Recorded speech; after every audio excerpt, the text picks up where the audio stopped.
Hey, good morning, sir. Class this is Shivam, and today we are doing exercise 5.1, question number 11. Okay, so question number 11 is question number 11 से बेटा आपसे पूछा गया है कि in the following figure angle 1 adjacent to angle 2 give reason. ये है आपका एंगल 1 और ये है आपका एंगल 2। आपको क्वेश्चन बोल रहा है कि एंगल 1 एंड एंगल 2 ये दोनों ही एंगल एडजेसेंट हैं कि नहीं है। अब एडजेसेंट एंगल की तरफ चलते हैं। मैंने प्रीवियस क्लास में आपको बताया था कि एडजेसेंट एंगल कौन से होते हैं। तो adjacent angles are those which are made from a same vertex, एक ही पॉइंट से बने हों। जैसे ये एंगल 1 और एंगल 2, यहां मैं बोल सकता हूं कि ये एंगल 1 एंगल 2 का क्या है, एंगल 1 और एंगल 2 क्या है बेटा, एडजेसेंट है, पड़ोसी है। एक वर्टेक्स होने को बोलते हैं वर्टेक्स। अब यहां चेक करो, एंगल 2 का वर्टेक्स अलग है और एंगल 1 का वर्टेक्स अलग है। सो ये वो एडजेसेंट एंगल्स नहीं है। तो हम यहां पे लिखेंगे आंसर में दीज आर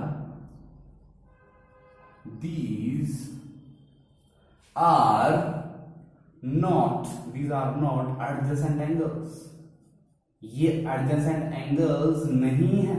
अच्छा बेटा, ये एडजेसेंट एंगल्स नहीं है तो ये क्या है, तो इधर नहीं लिखना, आपको फिगर में लिख लेना है। तो आपको बताता हूं ये एडजेसेंट एंगल नहीं तो क्या, ये क्या एंगल्स हैं। देखो, जहां पर भी जेड टाइप की शेप बन रही हो और यहां पे देखो एक लाइन हो, गिवन लाइन, ये रे है आपकी, मान लीजिए कोई रे है जो कि टू पैरेलल लाइंस को काटते हुए जा रही है। टू पैरेलल लाइंस और इसको हम बोलते हैं ट्रांसवर्सल लाइन बोलते हैं ऐसे, ठीक है।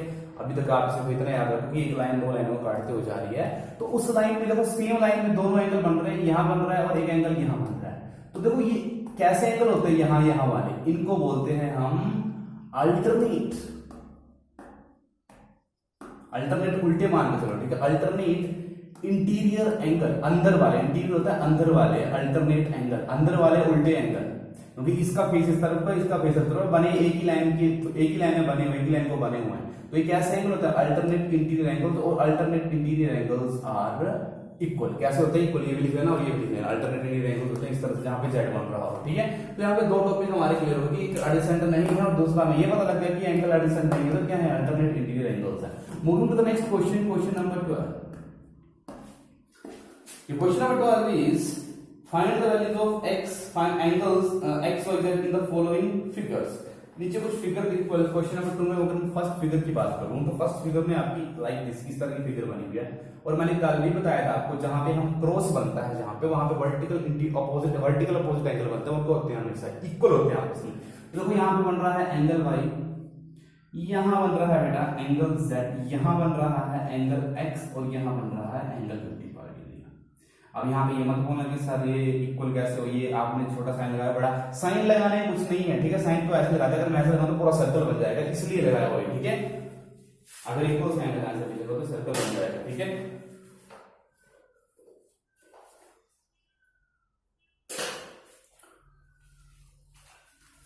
सो देखिए बेटा, आपको बोला है कि यहाँ पे x एंगल की वैल्यू निकालो, y की वैल्यू निकालो, z को। तो मैंने कल आपको बताया था कि जहां पे भी टू एंगल इंटरसेक्ट करती है, मिलती हैं और क्रॉस बनता है, वहां पे जो वर्टिकल अपोजिट एंगल, जैसे ये इसका वर्टिकल अपोजिट एंगल है, y z का, तो ये दोनों की वैल्यू इक्वल होगी।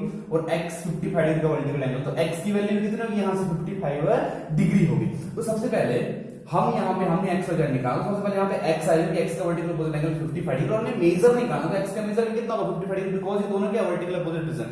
अब यहाँ पे ध्यान रखना, ज्योमेट्री में जो चीज इंपोर्टेंट होती है, एक थिंग इंपोर्टेंट होती है, आप कोई भी चीज लिखते हैं यहाँ पे थ्योरम के हिसाब से, तो आपको उसका रीजन देना पड़ता है। जैसे मैं यहाँ पे लिखूंगा x, ये सब पहले यहाँ लिखता हूं कि z is equal to y होगा।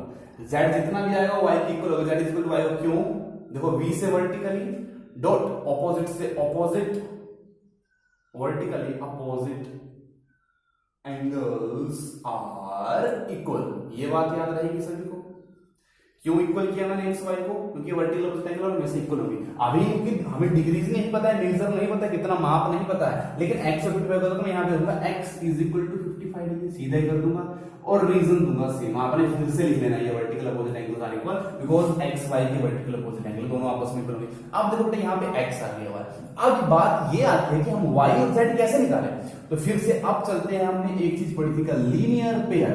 जब दो एंगल प्लस करके कितना बनाए 180 डिग्री बनाए तब वहां पे लीनियर पेयर बनता है। दो एंगल तीन आ जाए तब वो लीनियर पेयर नहीं होता है, तब वो एक लाइन का एंगल बन जाता है। ठीक है, अब ध्यान से देखो यहाँ पे x तो आपके पास आ गया बेटा 55 डिग्री। अब यहाँ पे अगर मैं देखूं तो यहाँ पे एक लाइन बन रही है और लाइन में 180 डिग्री एंगल बनता है और वहां पे जो लाइन बन रही है वो कितने एंगल को मिलाकर बन रही है, एक एंगल y और एक एंगल x, मतलब हाफ आर्क बन रही है। जहां पे हाफ आर्क बन रही है वहां पे लीनियर पेयर बन रहा है और ये लीनियर पेयर किस किस को मिला के बन रहा है, x और y को मिला के बन रहा है। कितने किसको मिला के बन रहा है, x और y। तो अभी देखो मैं यहाँ पे लिखता हूँ, एक तो y को मिला के बन रहा है लीनियर पेयर, y में क्या प्लस करके x कितना आ गया 55 वर्टिकल अपोजिट एंगल, तो मैं x की जगह लिखूंगा 55 डिग्री। वो किसके इक्वल होंगे, लीनियर पेयर किसके इक्वल होता है 180 डिग्री। क्लियर, यहां पे रीजन क्या दूंगा मैं, linear pair. Linear pair is equal to 180 degree के होते हैं, हमें मालूम है। तो यहां देखो y आ जाएगा, y कैसा आएगा बेटा 55, तो y से प्लस होने से रहा, कांस्टेंट ये वेरिएबल है। 55 को राइट हैंड साइड ले जाओ, राइट हैंड साइड ले जाएंगे बेटा तो मैं लाइन लिख पाऊंगा जो हमने प्रीवियस चैप्टर में की थी। अब हम आगे पहुंच गए, ठीक है, चैप्टर में। तो प्लस का जाएगा उसका हो जाएगा माइनस की 55 डिग्री। तो करिए जरा, माइनस कितना आएगा 135 डिग्री, इतना ही आएगा। y कितना आ जाएगा आपके पास 155 डिग्री है, सॉरी 125 आएगा, 1 कैरी जाएगी 125 डिग्री। तो एंगल y आ गया आपके पास कितना आ गया। अच्छा यहाँ पे एंगल लगा लीजिए, ऐसे और क्लियर हो जाएगा आपको, like this like this like this. Angle y आ गया आपके पास 125 डिग्री। ठीक है, एंगल y आपके पास 125, तो z कितना है, z तो y का, देखो यहाँ लिखा था हमने z तो y के इक्वल है और y किसके इक्वल है 125। तो therefore angle z is equal to angle y। So angle z y कितना है पुट कर दो, एंगल z भी कितना आ जाएगा 125 डिग्री। तो देयरफॉर एंगल x कितना आ गया, हमने जो क्वेश्चन पूछा था 55 डिग्री, एंगल z कितना आ गया 125 डिग्री और एंगल y भी कितना आ गया 125 degree.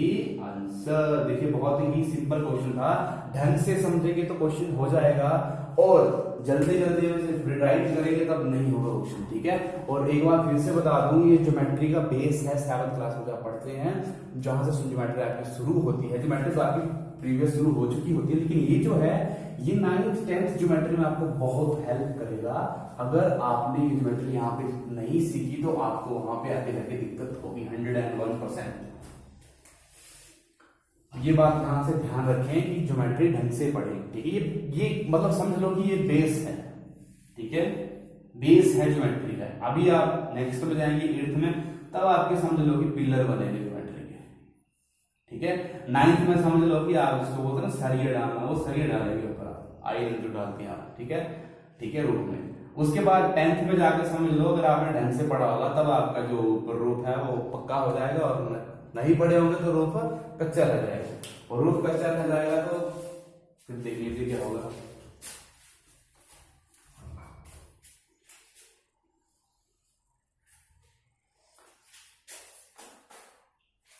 Move to the next part, question number 12 का ये है नेक्स्ट पार्ट, सेकंड पार्ट है। फिगर बनाते हैं इसकी बेटा, like this like this like this. अच्छा, ऐसा तो यहां तक तो मैं बोल रहा हूं क्रॉस बन रहा है, यहां पे इंटरसेक्ट करते हो, यहां पे वर्टिकल अपोजिट एंगल तो इक्वल आते हैं, लेकिन यहां पे चेंज होगा कि यहां पे एक लाइन और दे दी गई है, जिस लाइन का नाम है, नाम तो नहीं है, एंगल है 25 डिग्री, और यहां से यहां तक एंगल है x, और यहां से यहां तक एंगल है 40 डिग्री, और ये है आपका y, और ये है आपका z। देखो पूरे सर्कल का एंगल कितना होता है 360, यहाँ पे पूरा सर्कल बन रहा है 360 डिग्री का बनेगा, लेकिन हमने सर्कल पे नहीं जाना, हमने सिर्फ चाप में काम करना है, आर्क में काम करना है। ठीक है, तो सबसे पहले तो मेरे को यहाँ से आर्क आपको दिख रही होगी नहीं दिख रही होगी तो मुझे नहीं पता। अच्छा, पहले मुझे अगर आप समझ रहे हो कि यहाँ पे लीनियर पेयर बन रहा है, जैसे यहाँ पे देखो हाफ आर्क बन रही है, तो यहाँ पे क्या बन रहा है लीनियर पेयर। ठीक है, क्या बन रहा है यहाँ पे लीनियर पेयर। अगर आप ऐसे सोचते हैं तो आप बिल्कुल गलत हैं, यहाँ पे लीनियर पेयर नहीं बन रहा है। देखो बेटा, पेयर का मतलब क्या होता है, जोड़ा। 3 का जोड़ा होता है कोई, आप शूज डालते हैं 2 पीसेस होते हैं उसमें, ठीक है, ग्लव्स आते हैं उसमें 2 पीसेस होते हैं, ठीक है। तो यहाँ पे 3 पेयर है, तो यहाँ पे हम इसको लीनियर पेयर नहीं बोल सकते। अगर आप इसका रीजन लीनियर पेयर देंगे तो आपका रीजन गलत हो जाएगा। यहाँ पे अगर मैं बात करूं तो बेसिकली ये क्या बना है आपका, तो सोल्यूशन में सीधा लिखूंगा मैं 40 degree plus 25 degree, x equal ऐसे 40x प्लस 25। मुझे पता है ये बना तो रहे हैं 180 डिग्री, क्योंकि half arc is equal to 180 degree, full circle is equal to 180 plus 180। देखो आधी से आधी चाप आप जमा करेंगे तो 180 प्लस 180 360 होता है, ठीक है। अब यहाँ पे देखिए ये और कुछ नहीं है, यहाँ पे एक लाइन बढ़ रही है, तो जहां पे एक लाइन बढ़ रही है कुछ एंगल को कुछ एंगल्स को प्लस करते हुए तो 180 डिग्री इक्वल होती है, ठीक है। तो हम यहाँ पे इसको सीधा लिख सकते हैं कि ये क्या बन रही है, आपकी लाइन बन रही है, ठीक है।